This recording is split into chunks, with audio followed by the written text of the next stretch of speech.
Okay, let me also ask you about your own sense, and you briefly touched upon it. What is the net benefit that taxpayers can expect if they switch to the new regime? Obviously, there are various income profiles.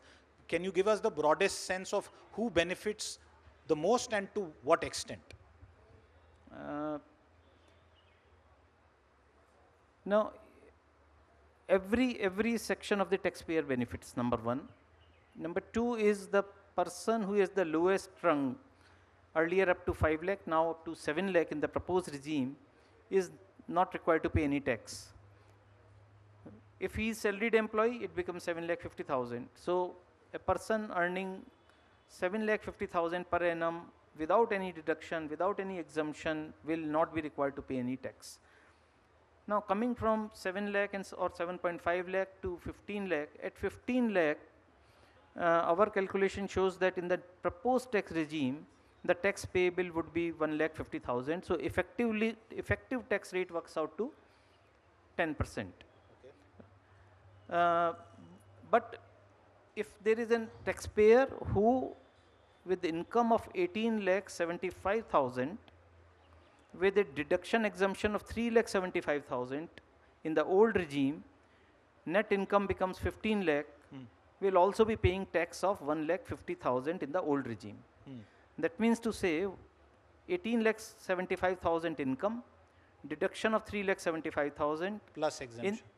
Of deduction exemption put together is at the same level as income of 15 lakh in the new regime. If a person has lesser deduction and exemption aggregating to 3 lakh 75,000, the new regime, the proposed regime, would be beneficial to the taxpayer. Now the issue is at the income level of 15 lakh or 18 lakh 75,000, what could be the quantum of deduction or exemption one can enjoy, because one requires money for expenditure, for his own utilization and all that. So it is our perception that it's quite decent amount which is we have thought about making it an inflection point. So 3,75,000, if a 18,75,000 is putting to exemption and deductions, is at the same level as the new regime, I believe lot many people who are claiming less than this would be better off in the new regime. Okay. And that will be the position in the income level higher than this. Above 5 crore, obviously surcharge will make a lot of difference and they will be benefited. One question about the way the new tax slabs are proposed to be said, and it is my understanding when I looked at it, for 12 to 15 lakh taxable income, the rate is 20%. And the moment you cross 15, you go straight away to 30. Shouldn't it have been 25% if you were following a graded 5 to 10 to 15 to 20? Why this sudden jump from 20 to 30? The point that someone said that you are perhaps targeting those who are what you see as the creamy layer, really. We could, our calculations could lead to this thing. It could have been done that way, what you are proposing, what you are suggesting. So it's a call to be taken. See, budget exercise is very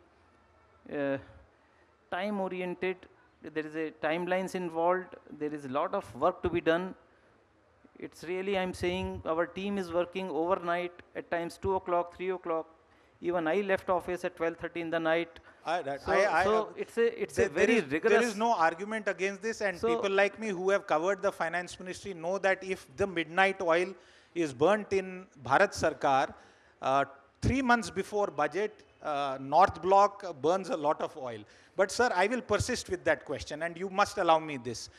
For corporate sector 25%, मैं आम आदमी हूँ, मैं क्यों 30% दूँ? मैंने क्या खता की है? I am complying with everything. I am paying indirect tax on every single transaction that I undertake. But आप मेरे को निचोड़ रहे हैं. 5% आप कम से कम मेरी parity रखवाते ना corporate sector के साथ. उनको तो आपने 2019 में माला माल कर दिया, आम आदमी को छोड़ दिया. नहीं, ऐसा नहीं है. It's not the case that what Siddharth is suggesting, but we will definitely keep it in mind, and maybe if it will be deliberated or discussed as well, we will keep it in mind. everything cannot happen in one go. Probably it may happen in future as well.